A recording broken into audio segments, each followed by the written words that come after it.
we could have had 14 fabulous state senators who went to Illinois, or we could have one. Kathleen, Vinehout,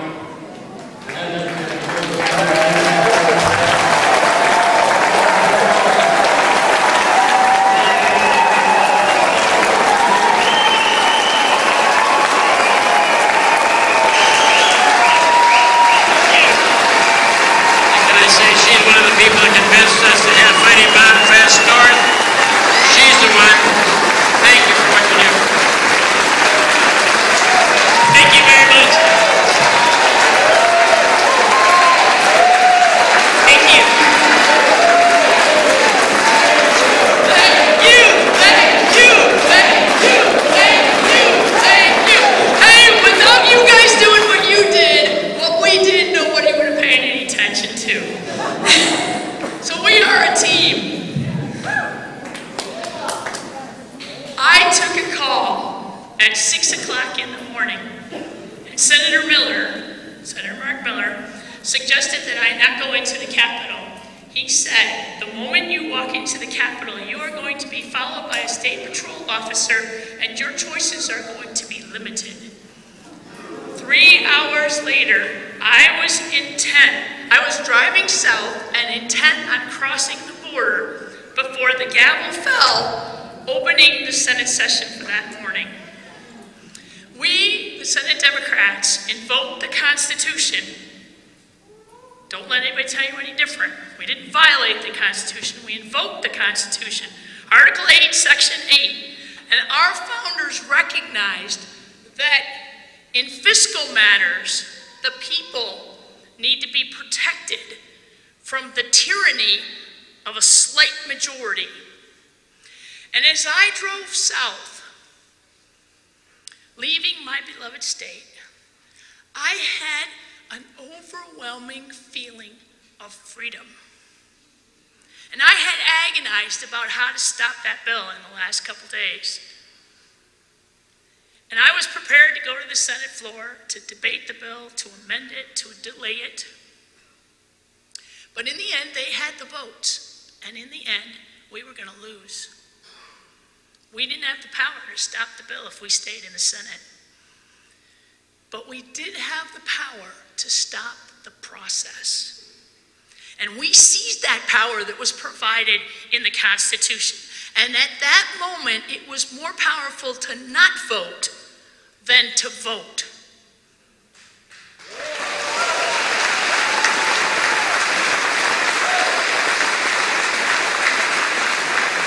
And when you take power, and remember, no one gives you power.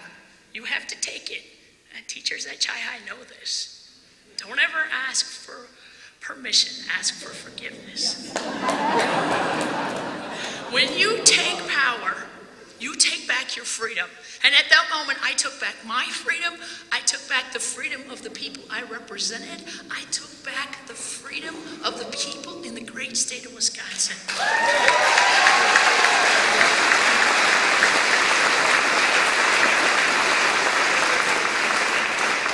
Because our action of not voting gave people time to understand, time to communicate, time to organize, and time to claim their own power. And not just in Wisconsin, but all over this great nation. We helped people connect the dots. And when they connected the dots, they were outraged by the picture that emerged. We exposed what was happening in Wisconsin to a nation, and the nation responded with a national movement. But I'm still not sure that people understand what Republican leaders are trying to accomplish. The assault on workers' rights is the beginning of an assault on democracy.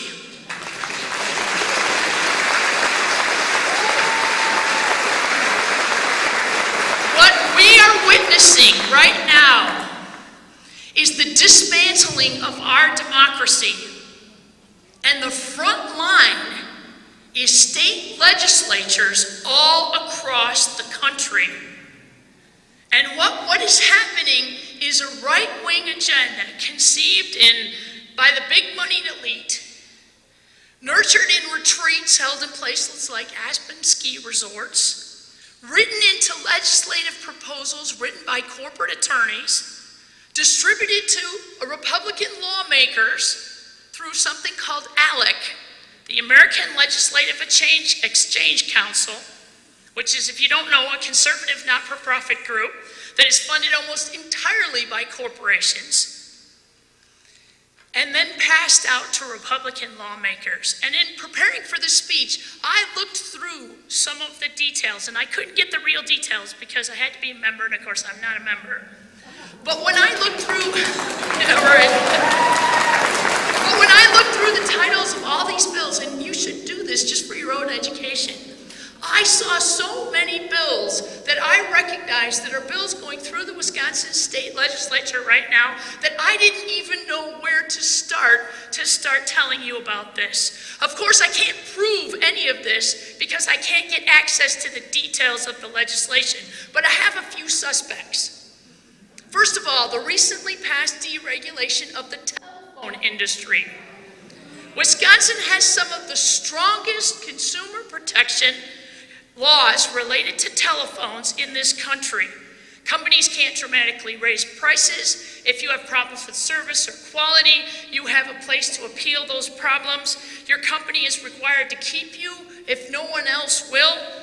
Well, all in the new deregulation law, all of those protections are going by the wayside. That's one. The second one is something that Senator Harsdorf introduced called the supermajority law, which requires if you're going to raise taxes, you have to have a 2/3 majority. The labor laws, nearly every single part of Act 10, the infamous budget repair bill when there was no budget crisis, nearly every part of that law related to labor is a separate section under the website on ALEC related to sort of employer protections. And then the photo ID bill, what I call the voter suppression bill. It's a bill we spent the week fighting in Madison, and maybe you didn't know this, but it's now going to be harder to vote if you move, if you change your name, if you're a student, if you don't drive, if you travel a lot in your job and might want to vote absentee at the last minute, if you change your hairstyle. Because your photo must reasonably resemble you. Now, I just got my driver's license yesterday. I went up to the DMV site, and my photo from 8 years ago does not resemble me.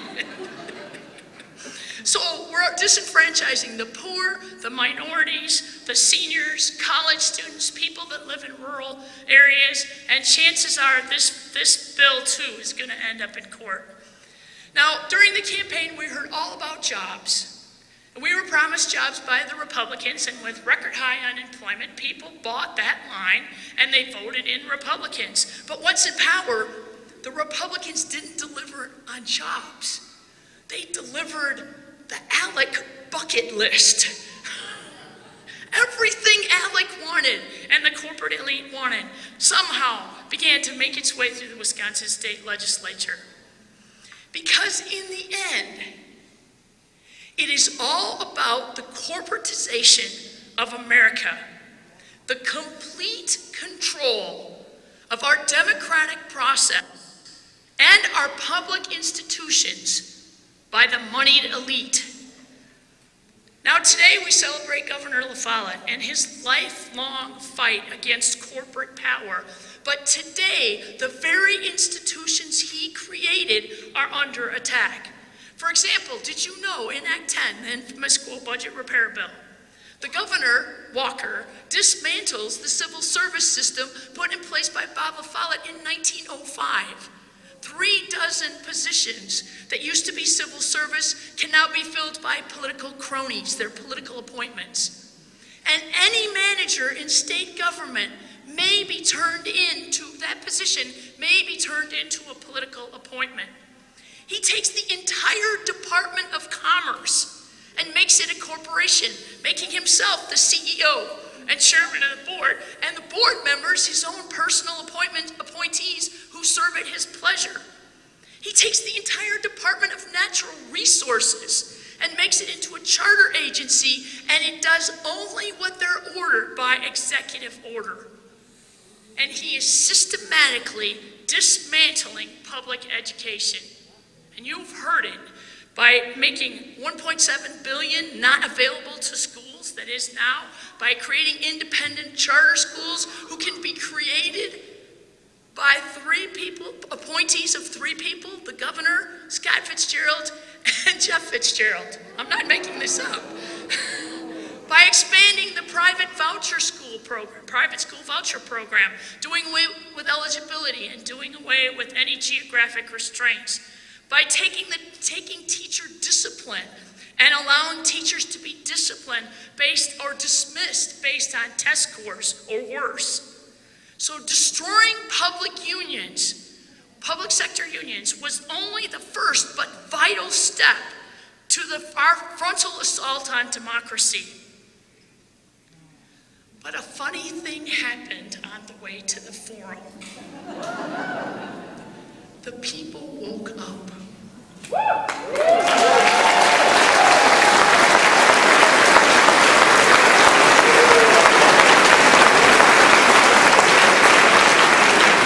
they came, despite what you've heard, they came from all over the state to testify against the so-called budget repair bill.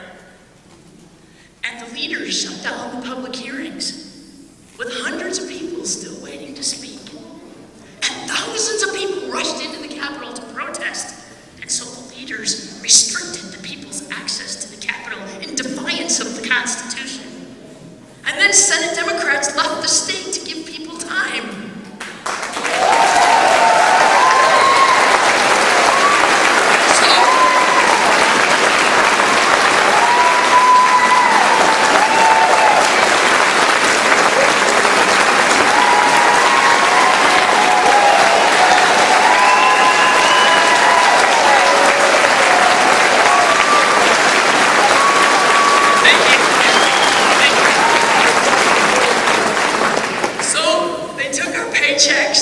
They took our reimbursement expenses, they took our parking spaces, they took our printers, they took our copying privileges, they assigned our staff to Republicans and then threatened to fire them. And then they sent the state patrol after us, actually signing arrest warrants for the 14 of us. But we stayed away.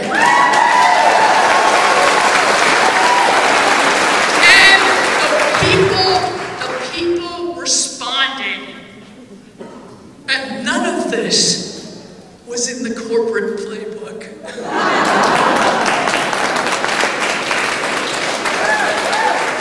Assembly Democrats debated for 3 days, not only breaking any assembly record, but shattering it for debate.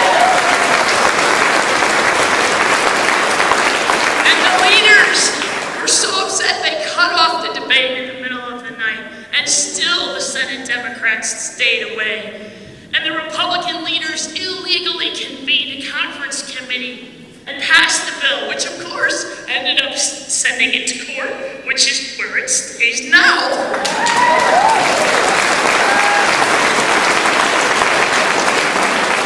The leaders tried to silence the people's voice, but they did not succeed. They held fewer hearings on the state budget than anyone has held in 25 years, and none were held in western Wisconsin. And we, the Senate Democrats and Assembly Democrats, held dozens around the state, more to be held this week. I've got one in Independence on, Monday, and I've got another one in Centerville on Wednesday, got one in Buffalo County coming up, but it didn't matter. This week, the Republicans decided to pass a bill limiting people's right to vote. They changed the rules on the Senate floor related to debate, but the people were there in the gallery. They watched silently as the Senate leaders did not allow their own elected officials to be heard, and the people were wearing black. But when the oldest serving state legislator, Senator Risser, was gavelled down and told he would not be heard, my Democratic colleagues and I stood up and shouted, "You cannot change the rules!" But the Republican leaders adjourned without even giving us the opportunity to vote. And the people in black all over the gallery shouted, "Shame, shame, shame!" And then they read speeches. They read speeches on voting rights. And then the people and the senators joined in singing, "We shall overcome." And the people filmed everything, and it's all on YouTube. They tried to silence the people, but we will be heard.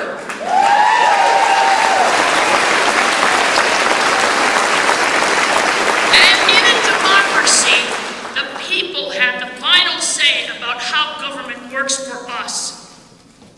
And the people say, "We want our government back." And the people say, "Any bill that is written can be unwritten." And the people say, "We need elected officials who will not focus on the corporate elite, but on Wisconsin's working families and strengthening our communities." And the people say, "We need elected officials who will listen to the people, and if 300,000 people marching in the Capitol can't change their minds, then we need to change the faces in the legislature."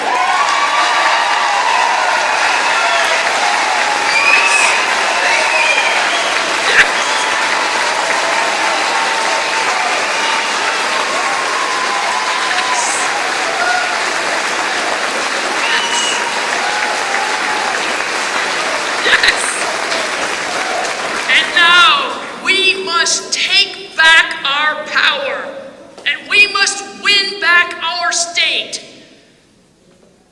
The world of Citizens United is the new world of politics. And money buys nasty ads and slick brochures, and money buys baseless lies, and money buys the votes of the less informed. But the corporate elite fear the people. They fear the protests. They fear the legislators who stand with the people. Why do you think they tried to shut us down? And they fear a bright light being shone on them because the people are learning the truth. And in Western Wisconsin, we have a very important task ahead of us. We must inform, we must educate, we must motivate our neighbors and friends, because the path to the majority in the legislature and the path to winning a statewide election lies right through Western Wisconsin.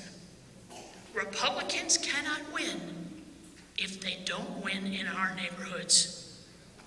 And they win when the people are not informed. They win when the people believe those nasty TV ads and those slick brochures. Now, Western Wisconsin is ground zero, and the fight for Wisconsin is for all the marbles, and these guys are playing for keeps. We must take back our power. And if you were over next door in the rain, you know how to do it. Because Laura and John and Casey and Virginia and those fabulous people from Chi High told us some of their secrets. They told us how to take back power. And remember, no one gives you power. You must take it. And when we take back our power, we take back our freedom. We must open the eyes of our brothers and sisters to what is happening. We must join our hands and march for democracy, for our freedom, for our schools, for a way of life. We have courage, we have determination, and we have the power of the people. We can take back democracy. We can take back our state. And we will do this one neighborhood at a time, right here in western Wisconsin. Thank you very much.